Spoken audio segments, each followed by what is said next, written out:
वही जटायु जो अत्याचार के खिलाफ, वही जटायु जो विषमता के खिलाफ अपने आप को उन्होंने झोंक दिया, अपनी आहुति दे दी। और आप समझिए कि जिस पक्षी को, जिस गिद्धराज को इस समाज में सबसे अधम माना जाता है, क्योंकि वो मरे हुए पशुओं का मांस खा करके अपनी जीवन रक्षा करता है, उसी पक्षीराज को भगवान ने अपनी गोद में रख करके अंतिम विदाई दी। उन्हीं पक्षीराज को अपनी गोद में रख करके भगवान ने वो गति प्रदान की जो उन्होंने अपने पिता स्वयं श्री दशरथ जी को प्रदान नहीं की। वही दशरथ जी जो स्वयं भी मनु के अवतार कहे जाते हैं, वही दशरथ जी जिन्होंने 33,000 वर्षों तक नैमिषारण्य में तपस्या की, मां शत्रुपा के साथ और कौशल्या और दशरथ के रूप में अवतरित हुए भगवान श्री राम को कर्षित कर लिया उन्होंने, लेकिन भगवान श्री राम ने उन्हें वो गति प्रदान नहीं की। उन्हें वो गति प्रदान की जटायु को, उस जटायु को जो पक्षी होते हुए भी उस पक्षी की भी श्रेणी में सबसे निम्नतम श्रेणी में आता है, उसको भगवान श्री राम ने हरि का रूप प्रदान किया। और हरि का रूप जब प्रदान किया तो जटायु हरि रूप में होकर के भगवान श्री राम की स्तुति करते हैं। और संस्कृत में अध्यात्म रामायण में जो अद्भुत स्तुति जो जटायु जी ने की है उसका हम वर्णन करेंगे, लेकिन अभी आप जो तस्वीरें देख रहे हैं उसमें भगवान शिव का जलाभिषेक करते हुए, क्योंकि भगवान शिव माना जाता है कि नरेंद्र मोदी जी के इष्ट भी हैं और लगातार उनका जो लगाव है वो हमारे सामने आता रहा है। भगवान रामेश्वर की पूजा कर रहे हैं प्रधानमंत्री नरेंद्र मोदी, विश्वेश्वर की पूजा कर रहे हैं प्रधानमंत्री नरेंद्र मोदी। निश्चित तौर से लंका पर विजय प्राप्त करने के पहले जब भगवान श्री राम ने राम सेतु का निर्माण किया तो उस समय रामेश्वरम में भगवान विश्वेश्वर की, भगवान रामेश्वर की उन्होंने आराधना की। यह हमारी संस्कृति है जो किसी युद्ध के पहले सेतु बनाने का कार्य करती है। यह हमारी संस्कृति है जो युद्ध की जगह नीति पर अपना ध्यान देती है। यह हमारी संस्कृति है जो शाश्वत सनातन मूल्यों की स्थापना के लिए अपना दूत लंका में भेजती है।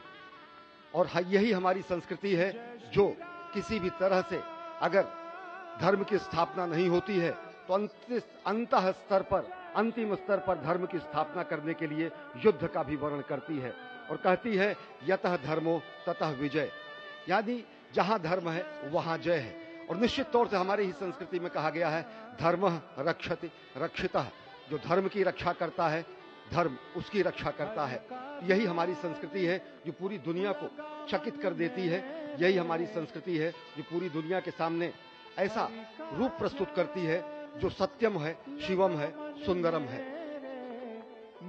भगवान शिव ने के बारे में कहा गया है कि मैं आदि पुरुष निर्भयता का वरदान लिए आया भूपर, पै पीकर सब मरते आए, मैं अमर हुआ लो विष पीकर, अधरों की प्यास बुझाई है मैंने पीकर वह आग प्रखर, अधरों की प्यास बुझाई है मैंने पीकर वह आग प्रखर, हो जाती दुनिया भस्मसात जिसको पल भर में ही छूकर, भय से व्याकुल फिर दुनिया ने प्रारंभ किया मेरा पूजन, मैं नर नारायण नीलकंठ बन गया तो इसमें क्या संशय, हिंदू तन मन हिंदू जीवन हिंदू रग रग मेरा परिचय।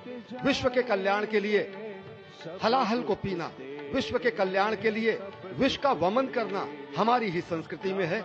और ऐसे ही आराध्य देव महादेव की वंदना कर रहे हैं प्रधानमंत्री नरेंद्र मोदी। ओंकारं बिंदुसंयुक्तं नित्यं ध्यायन्ति योगिनः, कामदं मोक्षदं चैव ओंकाराय नमो नमः।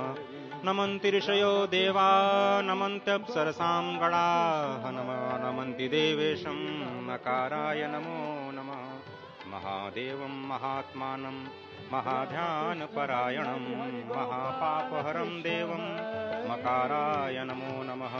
शिवं शान्तं जगन्नाथं लोकानुग्रहकारकं, शिवमेकपदं नित्यं शिकाराय नमो नमः। वाहनं वृषभो यस्य वासुकिः कण्ठभूषणं, वामे शक्तिधरं देवं वकाराय नमो नमः।